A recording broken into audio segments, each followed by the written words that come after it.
Terima kasih Anda masih bersama Sergap. Pemirsa, usai cekcok, seorang istri di Cikupa, Tangerang, Banten nyaris tewas dianiaya oleh suaminya. Korban kritis akibat 3 luka tusukan di tubuh. Pelaku yang sempat kabur berhasil ditangkap dan nyaris dikeroyok warga.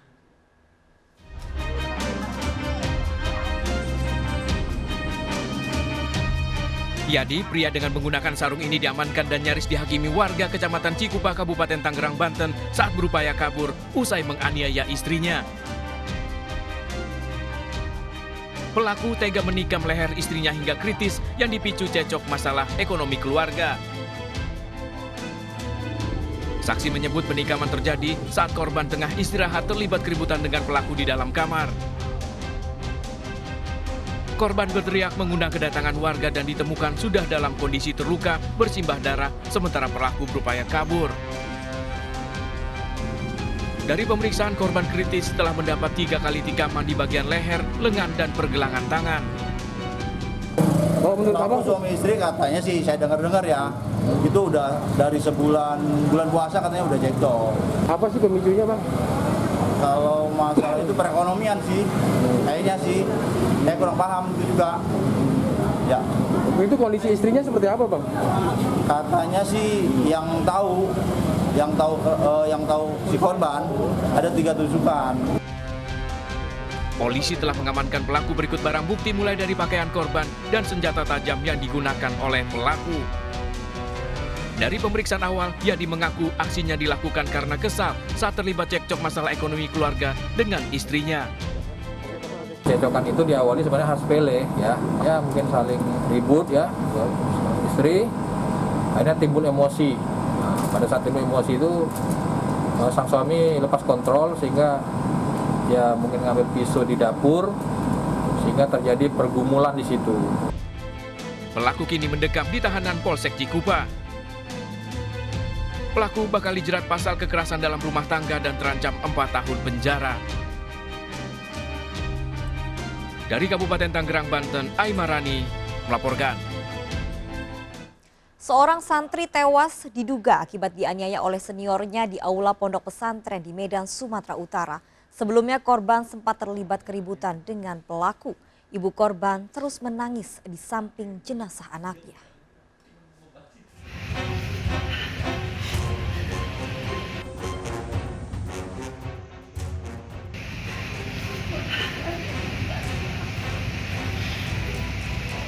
Wanita ini terus menangis sambil mencium wajah FWA, putranya yang sudah terbujur kaku. Santri yang duduk kelas 2 Madrasah Sanawiyah Pondok Pesantren di Kecamatan Kutalim Baru, Deli Serdang, Sumatera Utara ini sempat dilarikan ke Rumah Sakit Bayangkara, namun nyawanya tak tertolong. Ironis, santri ini tewas setelah terlibat keributan dan diduga dianiaya oleh seniornya yang duduk di kelas 2 Madrasah Aliyah. Penganiayaan terjadi di aula pondok pesantren. Kasus ini sudah ditangani polisi dan pelaku telah diamankan. Motifnya ada informasi masalah asmara antara santri. Motif dan sebab wafatnya almarhum ini yang berinisial FAW ini kita belum bisa berikan kepastiannya untuk kita bersabar dan menunggu proses hukum di Kapolres Medan. Agar tidak terulang lagi, pihak pesantren kini akan lebih ketat mengawasi para santri yang tinggal di asrama dan memberlakukan jam malam. Jenazah korban telah dibawa keluarga untuk dimakamkan di kampung halamannya di Aceh. Dari Deli Serdang, Sumatera Utara, Ahmad Ridwan Nasution melaporkan. Seorang wanita tersangka pengirim sate sianida melakukan rekonstruksi kasus sate beracun sianida yang menewaskan bocah 10 tahun anak pengemudi ojek online di Bantul, Yogyakarta. Pelaku mengirimkan sate beracun sianida untuk Tommy, anggota Polresta Yogyakarta, melalui jasa sopir ojek online tanpa menggunakan aplikasi. Pelaku sakit hati karena Tommy memutus hubungan asmara dan menikah dengan wanita lain.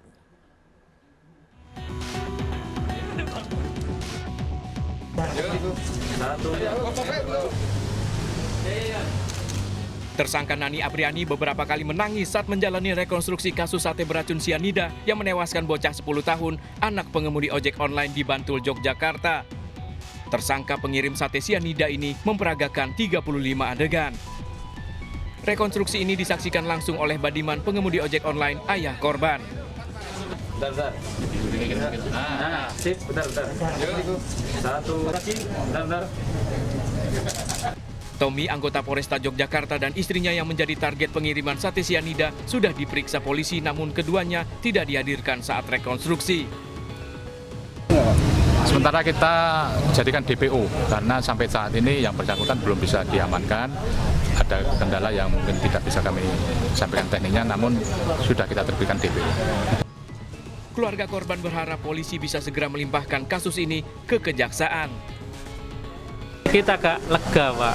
Soalnya kan adegan-adegannya sesuai dengan kenyataannya. Ada rasa marah nggak dari yang lihat tersangka? Kalau marah sih iya, tapi ya gimana lagi, Pak. Saya simpen lah marahnya itu.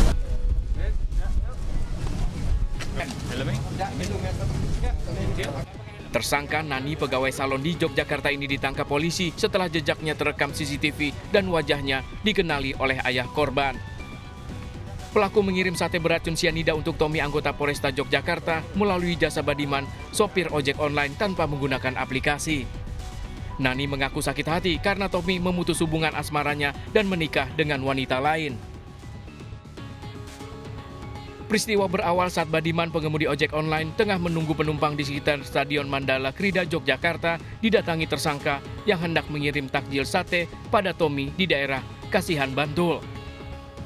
Mengaku tak punya aplikasi online, pelaku meminta langsung dan Badiman menyanggupinya. Sesuai hitungan biaya Rp25.000, pelaku memberikan uang Rp30.000 dan berserta pengiriman makanan adalah Hamid, warga Pakualam. Badiman juga memberi nomor telepon Tommy, penerima bingkisan takjil. Setiba di tujuan, Badiman menelepon Tommy untuk memberikan makanan yang dikirim.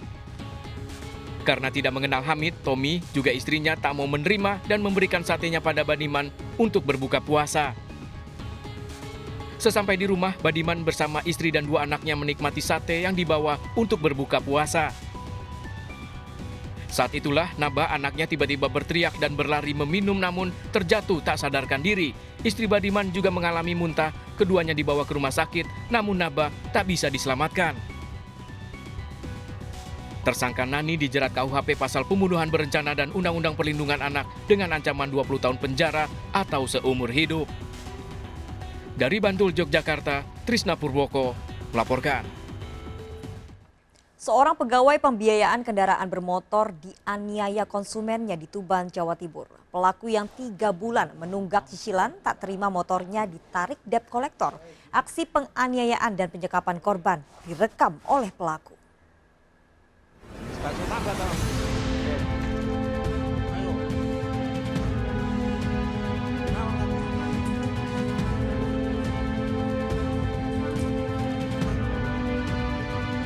Sambil menutupi wajahnya, MJS 38 tahun hanya bisa merintih ketakutan dan memohon dibebaskan dari penyanderaan yang dilakukan sejumlah orang pada sebuah rumah di Desa Ngerayung, Pelumpang, Tuban, Jawa Timur. Beberapa kali pelaku menampar korban. Tindak kekerasan ini direkam salah satu pelaku dan menjadi barang bukti yang disita polisi. Peristiwa bermula dari pelaku Warsono yang menunggak pembayaran kredit motor selama 3 bulan hingga ditarik debt collector. Peristiwa bermula dari pelaku Warsono yang menunggak pembayaran kredit motor selama 3 bulan hingga ditarik oleh debt collector. Tak terima, pelaku mengajak 3 rekannya menculik korban yang bekerja sebagai koordinator penarikan sebuah lembaga pembiayaan. Korban kemudian disekap dan dianiaya hingga dipaksa menandatangani sebuah surat agar tidak melaporkan kejadian tersebut. Dalam kondisi babak belur, korban dilepaskan. Kasus ini pun dilaporkan ke Polres Tuban. 1 pelaku ditangkap, 3 lainnya masih buron.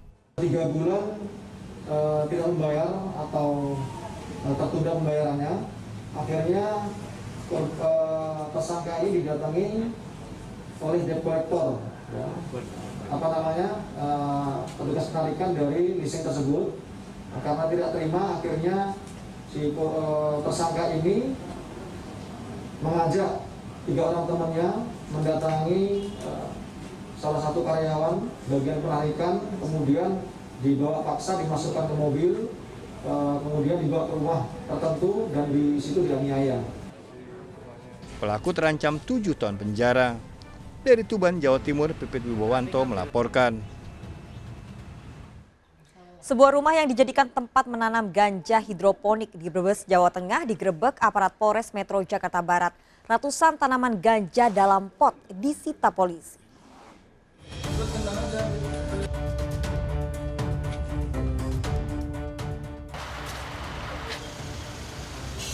Penggerebekan rumah yang dijadikan tempat menanam ganja di wilayah Brebes, Jawa Tengah ini dilakukan Unit 3 Narkoba Polres Metro Jakarta Barat. Jangan dulu nggak? Jangan dirusak dulu nggak? Dari penggeledahan, polisi menemukan ratusan tanaman ganja dalam pot yang dirawat dengan cara hidroponik di lantai 2 rumah.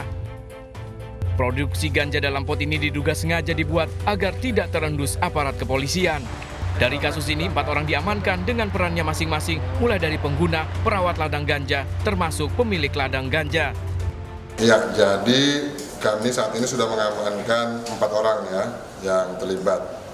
Mulai dari pengguna, kemudian kami mengamankan yang merawat atau disuruh merawat kebun ganja di Brebes tersebut, termasuk orang yang menyuruh membuat kebun ganja tersebut. Keempat pelaku diringkus di sejumlah lokasi berbeda, mulai dari Brebes, Jawa Tengah, Menteng, dan Bendungan Hilir, Jakarta Pusat. Guna pemeriksaan seluruh barang bukti dan pelaku diamankan ke Mapolres Jakarta Barat. Polisi masih mendalami kasus ini. Dari Jakarta, Miftahul Gani melaporkan. 5 penumpang tewas akibat sebuah speedboat yang membawa 30 penumpang terkena pusaran arus di Sungai Sembakung, Tarakan, Kalimantan Utara. 1 orang penumpang belum ditemukan.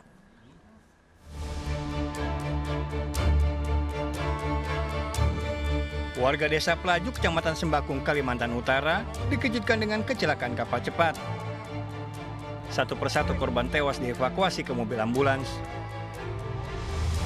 Peristiwa berawal saat kapal cepat Esberian melaju dari Tarakan menuju Nunukan dengan melintasi Sungai Sembakung. Tiba di lokasi kejadian di kawasan Desa Pelaju, Kecamatan Sembakung, kapal yang membawa 30 penumpang terkena putaran arus pasca banjir. Seketika kapal terbalik hingga membuat 5 penumpang tewas, 1 orang hilang serta 24 lainnya selamat. 5 korban meninggal terdiri dari 3 anak-anak dan 2 dewasa.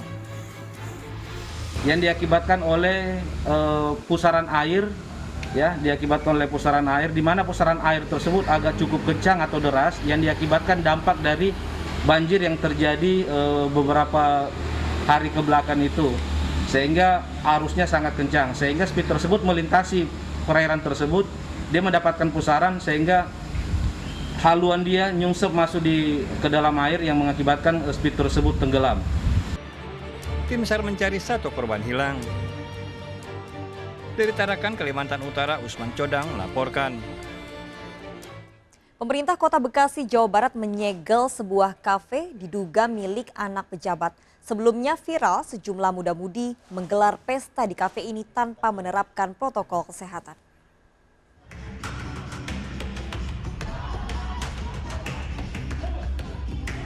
Puluhan remaja melakukan pesta di Kafe Oma di Jalan Raya Pekayon, Bekasi Selatan, Kota Bekasi, Jawa Barat. Seorang pria yang mengenakan rompi BNPB Pusat mendatangi lokasi kejadian. Para pengunjung pun segera membubarkan diri. Capek kita, bos. Disalahin, pusat disalahin. Pemda mana? Pemda nggak ada. Hah? Ngerti? Pusat terus yang disalahin. Capek saya. Saya tuh dari zaman Pak Doni loh. Dari April saya. Dapat ya? Bekasi itu apa nama kemarin kafe itu? Broker. Banyak yang mau fitnah saya segala macam, nggak takut saya. Pihak pemerintah Kota Bekasi pun akhirnya menyegel kafe selama 3 hari lantaran pihak pengelola telah melanggar jam operasional serta melanggar protokol kesehatan. Sudah, aturannya sudah disegel. Nanti berapa hari setelah disegel? 3 hari. 3 hari. Sanksinya apa aja, Pak? Selain itu, Pak? Sanksinya kan disegel sudah. Nggak ada sanksi apa lagi secara administratif. Coba lihat di koridor. Pada aturan PPKM Mikro di Kota Bekasi, Jawa Barat, pelaku usaha baik restoran dan kafe bar diizinkan beroperasi hingga pukul 11 malam. Dari Kota Bekasi, Jawa Barat, Rahmat Hidayat melaporkan. Pemirsa, tempat hiburan malam di kawasan Sudirman, Tanah Abang, Jakarta Pusat juga disegel petugas. Aktivitas pesta melanggar protokol kesehatan saat seorang disc joki tampil hingga viral di media sosial. Video ini viral di media sosial saat para pengunjung berpesta di tempat hiburan malam di kawasan Sudirman, Tanah Abang, Jakarta Pusat. Para pengunjung tidak menerapkan protokol kesehatan. Mendapat laporan, petugas Satpol PP melakukan sidak dan menyegel lokasi selama 3 kali 24 jam serta dikenakan denda.